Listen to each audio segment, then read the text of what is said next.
Welcome to my new Let's Play of Kirby Nightmare in Dreamland.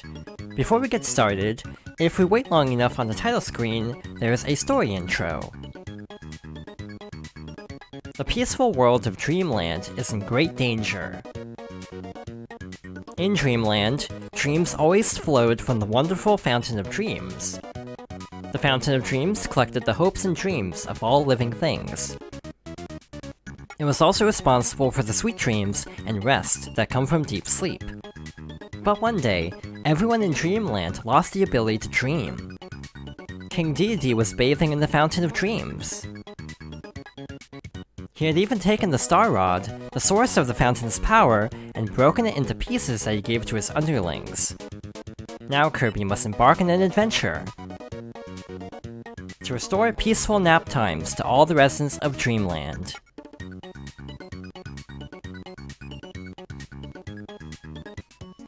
Kirby Nightmare in Dreamland is a Game Boy Advance remake of Kirby's Adventure for the NES. In my opinion, this is the definitive version for having additional content and a better presentation, so even though I've already done a playthrough of this version, I chose to redo that playthrough instead of playing through Adventure. So, there's even multiplayer in this version, but this will be a one-player adventure.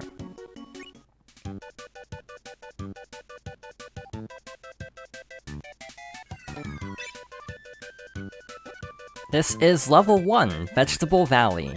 Each level has a small hub area that gradually opens up, but for now, there's nothing to see here except the entrance to Stage 1. So Kirby's Adventure was a fairly influential game for the series, because it introduces one of Kirby's main moves, being able to copy abilities from his enemies.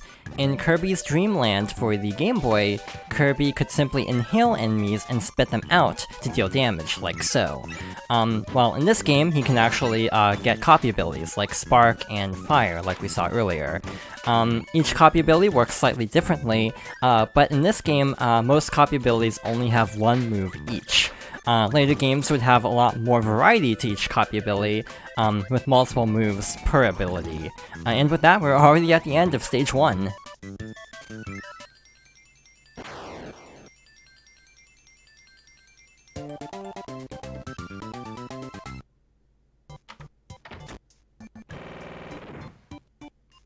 Each stage ends with a goal game to give a chance at extra points or lives. If you press A with the right timing, you'll reach a higher level, and in this case, I got to level 3, so my timing was really off. Either way, let's move on to Stage 2. So in most cases, copy abilities carry over between levels, so since we ended the previous stage with Spark, we still have Spark going into this level.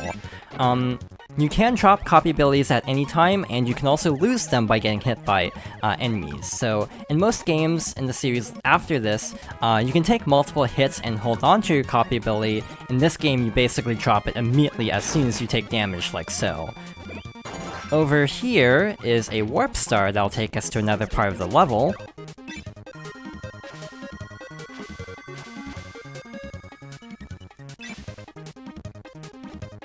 So this is Cutter, which is a ranged attack where we throw little blades at enemies, and we have our first mini-boss. This is Poppy Bro Sr. That wasn't too difficult, and he gives us the ability Crash. Crash is a one-use screen clear move that basically defeats all regular enemies on screen and deals a ton of damage to bosses. It's very powerful, which is why it's limited to only one use. It's also fairly rare, so there might be times where it's best to hold on to it and use it when there are plenty of enemies around. In this case, there really aren't that many enemies in these early stages, so I simply use it there to show it off. So over here is a special copy ability, Sword, because this one actually has an aerial attack, this little mid-air spin, instead of just having an airborne version of like the ground attack like other abilities.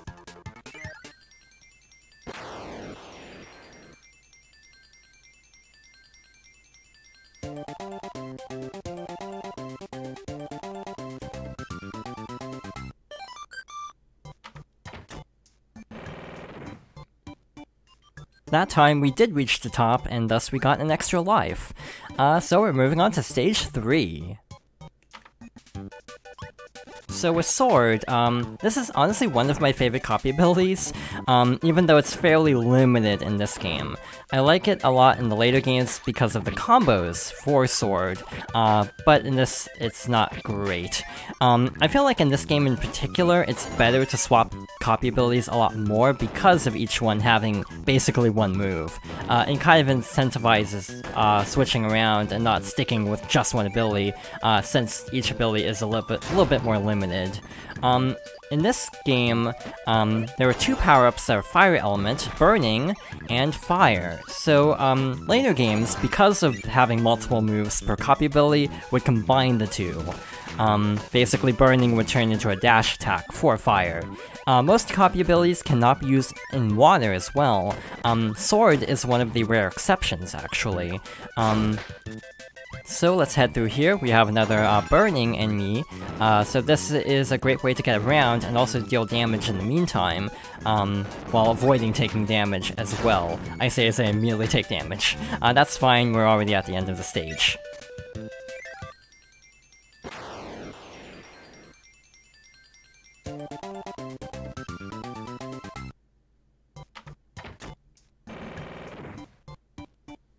So next up is stage 4. And we have 2 copy abilities to choose from. We've seen both of these already, so let's use Cutter. And we have another mini-boss. This is Mr. Frosty, who is throwing ice blocks at us, but overall isn't too difficult to defeat. We have Freeze now. This power-up is actually fairly rare, because other games have an ability called Ice, which works a bit differently. In Kirby Nightmare Dreamland, Kirby has different hats and outfits for each copy ability, but that was actually first introduced in Kirby Superstar for the Super Nintendo, so he actually didn't have the different outfits in Adventure. This one in particular is cool because this game released around the time of Super Smash Bros. Melee, so this is a reference to the Ice Climbers. We have an extra life there, and we also picked up an invincibility candy, allowing us to basically run through all these enemies to the goal.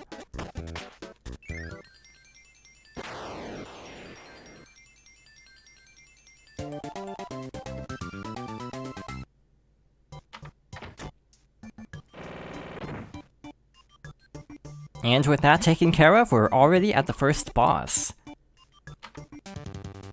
So this shouldn't be too difficult, being the first boss. This is Wispy Woods, and we might be able to defeat Wispy before he even gets a chance to attack. And with that, we have the first piece of the Star Rod.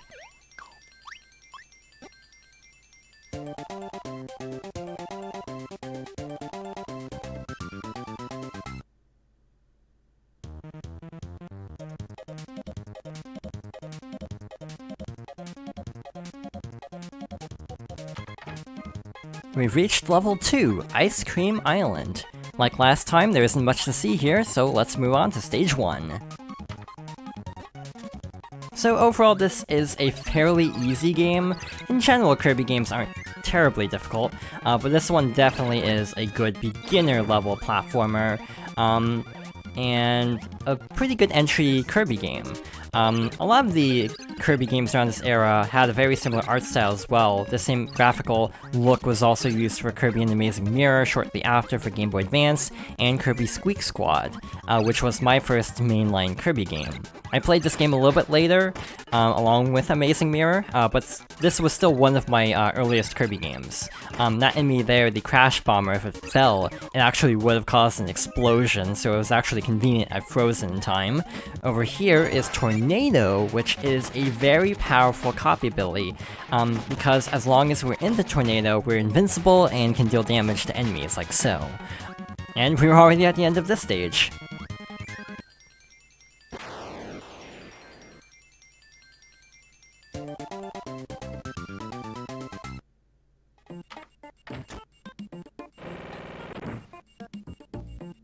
Alright, so next up is stage 2. So, if you hold B with Tornado, you can kind of fly upwards like so. You will take damage when Kirby is exiting the Tornado though, so be a little bit careful when attacking enemies with this to kind of back away if you think the Tornado duration is nearing the end.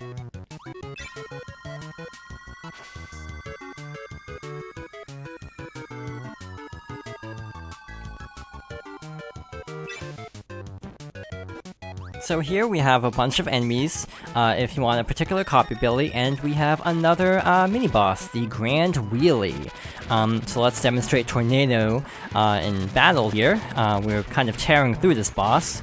You can actually defeat the boss while it's on the ground there, but you can also get its copy ability. When you discard the copy ability, it will basically bounce around as a star for a bit and then break.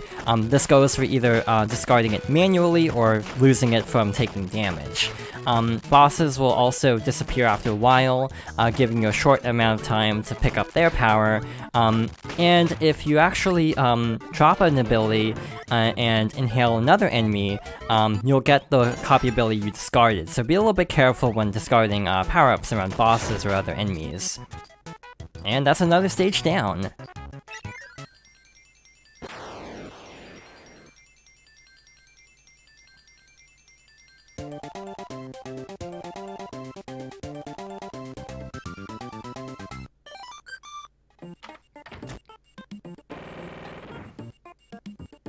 So stage 3 is over here. And something I wanted to mention is, this is one of those games where if you turn off the game, your lives reset, and your score resets as well, which is kind of a bummer. I'm not really a fan of when games do that, to be honest, but this game isn't too bad because, in general, it's not that difficult, so going back to only 2 lives normally isn't that bad. This is one of the rarest power-ups, UFO. It's also unique for a few different reasons. First of all, we can actually use it underwater, and also, it actually has multiple different moves, depending on how long you hold down B. Basically, you have 4 different variations of attacking with this. If you tap B, it basically works like Beam. If you hold down B, it'll fire a laser, and the longer you hold it down, the more powerful the laser is. So, if we make our way up here, there's an extra life over there. I think I actually went the wrong way to actually get that, though. By the way, if you lose a power-up in water, it's very hard to retrieve it, so be very careful in water. That's definitely a challenge later on, in some cases where you have to hold on to a particular power-up in water.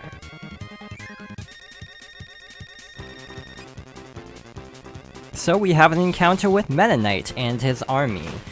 So we don't fight Meta Knight directly, instead we fight his soldiers, but with UFO this isn't too difficult. I say as I immediately get hit by a javelin, actually more of a trident. Even without UFO, these enemies aren't too difficult. If we inhale them, we can instantly defeat them like so. So yeah, this isn't too bad, just gotta be a little bit careful. And over here we have a few more enemies and a healing item, so let's go down here and pick this up, since we did take damage in that last fight, and let's finish up the stage.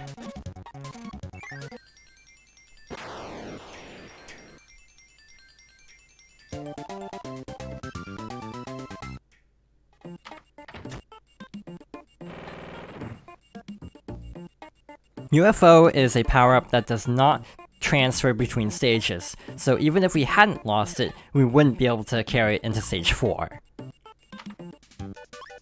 So now we're in this cool cloudy area, with a bunch of flying enemies. Also, a ton of enemies don't give you copy abilities at all. I feel like a lot of enemies don't in this game. Later games, I feel, have more copy abilities, so there are fewer enemies that don't give you anything. But in this game, there are quite a few enemies that are just for basically spitting out at other enemies in order to deal damage. If you manage to inhale multiple enemies at once, you can actually spit out a more powerful star. Alright, so we have 3 abilities here, so let's go with Stone. For another mini-boss, this is Mr. TikTok. So, in Stone, we're basically invincible, so we can actually play very carefully here, as a result. And this gives us Mike, which is a 3-use damage dealing move. So that's level 1. That's level 2. And that's level 3, with each level getting more powerful. So yeah, in general, also these enemies here are Scarfies. They cannot be inhaled, and if you try to inhale them, they actually get really aggressive and blow up. So be very careful around Scarfies. Here we have Laser. Unlike the UFO variant, these lasers cannot be charged up, but they can reflect off slopes. So we can basically bounce the lasers all around here in order to break the blocks above us, to free up the enemies or items. Like, for example, there's this 1-up which we can get by bouncing a laser off there.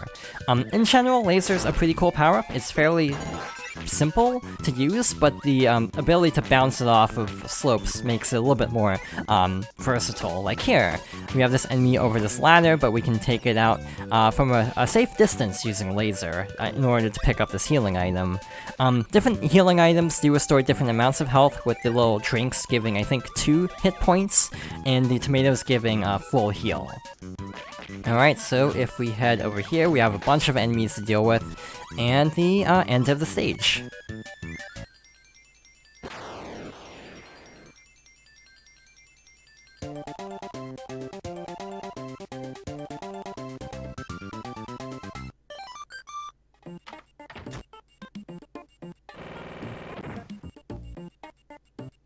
We've gone through quite a lot of Ice Cream Island, but I think we'll save the final stages for next time. So thank you for watching, and I hope you'll join me next time for more Kirby Nightmare in Dreamland.